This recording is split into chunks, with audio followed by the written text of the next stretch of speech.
Bienvenue dans cette nouvelle exploration. Aujourd'hui, on va s'attaquer à un sujet quasi universel, je pense. Hmm. Cette espèce de bruit de fond qu'on a souvent dans la vie, le besoin de chercher l'approbation des autres. Et surtout, comment on peut s'en libérer. Un vaste programme. Exactement. Et pour ça, on s'appuie sur un projet de livre vraiment éclairant qui s'appelle Oser déplaire. L'idée, c'est pas juste de donner des conseils, mais de vraiment décortiquer tout le cheminement. Le processus. Voilà, le chemin qui mène de cette peur du jugement à la liberté d'être soi-même, quoi. C'est vraiment une analyse pour celles et ceux qui se reconnaissent comme people pleasers. Ou qui craignent le conflit, qui ont du mal à dire non. C'est ça. Ceux qui ont l'impression de s'oublier un peu pour les autres. Donc, notre mission, ça va être de comprendre d'où vient cette peur, puis comment on opère le déclic mental, et enfin, quelles actions concrètes on peut mettre en place. Pour vivre avec un peu plus d'audace. Voilà. Alors, la première question, elle est fondamentale. D'où ça vient, ce besoin, ce réflexe presque instinctif, de vouloir plaire à tout prix? C'est vraiment le point de départ. Et la source, ce qu'elle apporte, c'est avant tout déculpabilisant. Ah, ça c'est important. Oui. Il faut vraiment comprendre que ce n'est pas une faiblesse de caractère, pas un défaut personnel, c'est un mécanisme de survie. Un mécanisme de survie. Oui, profondément ancré, hérité de notre passé. Les textes identifient deux racines principales à ça. La première, elle est purement évolutive. C'est-à-dire? Il faut s'imaginer la vie de nos ancêtres. Pour eux, la survie dépendait littéralement du groupe. Être accepté par la tribu, c'était l'accès à la nourriture, à la protection. La sécurité, en somme. Exactement. Et donc, être rejeté, être banni, c'était une condamnation à mort quasi certaine. C'est fou de se dire ça. Donc ce petit sentiment de panique qu'on peut avoir face à une simple critique sur les réseaux sociaux, en fait, C'est un vestige. c'est un signal d'alarme archaïque, un reste de ce temps où le rejet social voulait dire danger de mort. C'est exactement ça. Notre cerveau, au niveau neurologique, il a gardé cette alerte primaire. Le rejet est interprété comme un danger mortel. Et cette racine-là, déjà très forte, elle est renforcée par une deuxième. Notre enfance, j'imagine. L'approbation, c'est une sorte de monnaie d'échange. L'approbation des parents, des profs, c'était synonyme de sécurité, d'affection, de récompense. On a intégré très tôt que pour être en sécurité, il fallait se conformer. On l'a tous entendu, hein. Sois sage, fais plaisir à mamie, et de bonnes notes pour qu'on soit fier de toi. Bien sûr. C'est pas forcément malveillant, mais ça grave en nous cette idée que notre valeur dépend de notre capacité à satisfaire les autres. Précisément. Et ce qui était une stratégie d'adaptation efficace quand on était enfant devient une prison à l'âge adulte. Et c'est là qu'on doit regarder le coût de tout ça. Ce fameux plafond de verre émotionnel dont parle la source. Voilà. C'est une image très parlante. Et concrètement, les coûts. Il y a d'abord la stagnation personnelle, non? On n'ose plus prendre de risques par peur de ce que les gens vont penser. Oui, la peur de déplaire nous paralyse. Et puis, il y a le ressentiment. Ça, c'est peut-être le plus insidieux. Ah oui, cette petite amertume qui monte. À force de dire oui en pensant non, une colère sourde s'accumule. Et le coût final, le plus grave, c'est la perte de soi. On ne sait plus qui on est. On finit par ne plus savoir ce qu'on veut vraiment, en dehors du regard des autres. D'accord. Et c'est face à ce constat que la source propose un changement de perspective assez radical. Il s'agit d'apprendre à recadrer l'inconfort. Recadrer l'inconfort, c'est-à-dire? On est programmé pour fuir toute forme d'inconfort.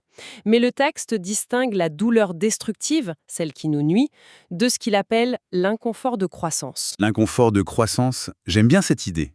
C'est comme la douleur musculaire après le sport. C'est pas agréable, mais ça veut dire que ça travaille. C'est une excellente analogie. C'est le signe qu'on sort de sa zone de confort, qu'on évolue. Mais j'ai une question pratique. Comment on fait la différence au quotidien?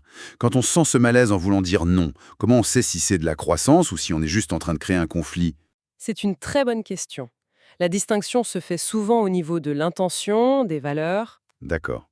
L'inconfort de croissance, on le ressent quand on agit en accord avec ses valeurs, même si c'est dur. Par exemple, refuser un service parce qu'on a besoin de se reposer, c'est honorer sa propre santé. L'acte est sain. Même si on a peur du jugement de l'autre. Exactement. La douleur destructive, elle, vient d'un acte qui nous trahit. Accepter ce même service en sachant qu'on va y laisser notre énergie et nourrir du ressentiment. Donc, se sentir mal à l'aise en posant une limite, c'est pas un signe d'échec. Au contraire, c'est la preuve d'un progrès. On est en train de rééduquer notre système nerveux. D'accord, c'est un excellent filtre. Mais ça reste un changement mental énorme. Justement, les sources proposent un outil pour ça. Démêler 3 concepts qu'on a tendance à mélanger. Approbation, respect et connexion. C'est ça. On a l'impression qu'il nous faut les 3 en même temps de la part de tout le monde. Et c'est une quête épuisante et vouée à l'échec. La clé, c'est de comprendre qu'on peut les dissocier. On peut être respecté sans être approuvé. Absolument. On peut être respecté pour son intégrité, sa cohérence, sans que nos choix soient approuvés. Et de la même manière, on peut sentir une connexion avec quelqu'un, même si on est en désaccord sur plein de choses. Le but, c'est pas de ne plus avoir de relation, donc. Non, c'est de construire des relations plus saines, basées sur le respect et l'authenticité, pas sur une approbation de surface. Et pour ça, il faut déjà voir nos automatismes, les fameux pièges du people-pleasing. Oui, c'est réflexe. Le premier, c'est de dire oui trop vite. On répond avant même d'avoir réfléchi, le oui automatique. Ah, je connais bien. Et le deuxième, c'est de s'excuser tout le temps. Oui, s'excuser excessivement. On dit pardon pour des choses qui ne sont pas de notre faute, juste pour désamorcer une tension, qu'elle soit réelle ou imaginaire. C'est tellement vrai. On se surprend à dire pardon quand quelqu'un nous bouscule dans la rue. Pourquoi on fait ça, au fond? C'est une façon de dire « je ne suis pas une menace ». C'est un geste préventif pour s'assurer que l'autre ne nous en voudra pas. Et le troisième piège, le plus épuisant peut-être. Anticiper les besoins des autres. C'est ça. On devient une sorte de radar émotionnel. On essaie de deviner ce que les autres veulent. Et on devient un expert des autres, mais un étranger pour soi-même. Et en brisant ces habitudes, on risque de décevoir. Ce qui nous amène à un autre concept des sources que je trouve à la fois terrifiant et libérateur. La déception saine. C'est un retournement complet. L'idée, c'est que se choisir soi-même, c'est inévitablement décevoir les attentes des autres. C'est logique, mais c'est dur à accepter. Bien sûr. Mais la source pose une question brutale. Au final, qui choisissez-vous de décevoir? Les autres ou vous-même? Waouh! Le people pleaser se déçoit systématiquement lui-même. Changer, c'est apprendre à inverser cette priorité. Et ça ne se fait pas juste en le décidant. Il faut passer à l'action. C'est là que ça devient difficile, avec ce fameux tremblement dans la voix. C'est le passage de la théorie à la pratique. Il faut apprendre une communication assertive, ni passive, ni agressive.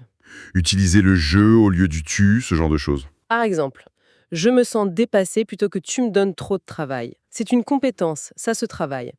Et parmi ces compétences, il y a un point qui va contre-courant de tout, le pouvoir du non, sans justification. Ah oui, ça c'est un point clé. On a ce réflexe, dès qu'on dit non, de se lancer dans des explications interminables.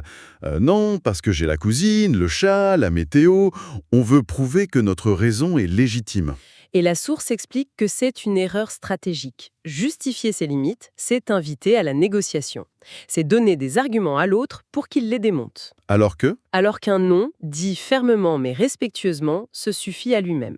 Je ne suis pas disponible ce week-end, point. C'est un acte d'affirmation. En théorie, ça a l'air incroyablement libérateur, mais je pense tout de suite au sentiment horrible qui vient après, la culpabilité. La fameuse culpabilité résiduelle. C'est souvent ça qui nous fait craquer. Comment on gère ça? C'est l'étape la plus difficile, le test ultime. La clé, c'est de se concentrer sur la vision à long terme. C'est-à-dire? Juste après avoir posé la limite, le coût à court terme est élevé. La culpabilité, la peur, mais il faut se forcer à regarder le gain à long terme, une relation plus honnête, plus d'estime de soi. Plus d'énergie aussi. Absolument. Il faut accepter de traverser cette zone de turbulence émotionnelle, en se rappelant que cette culpabilité est le symptôme du vieux système qui se débat. C'est un signe de guérison, pas d'échec. C'est un investissement en fait. On sacrifie un confort immédiat pour un bien-être durable. Alors, une fois qu'on a compris tout ça, qu'on a commencé à agir, où est-ce que ça nous mène? C'est quoi l'étape finale? L'étape finale, c'est de vivre avec audace, même sans être compris. Et ça commence par quoi? Par redéfinir le succès selon ses propres termes. On est bombardé d'indicateurs externes, le salaire, le poste, les followers.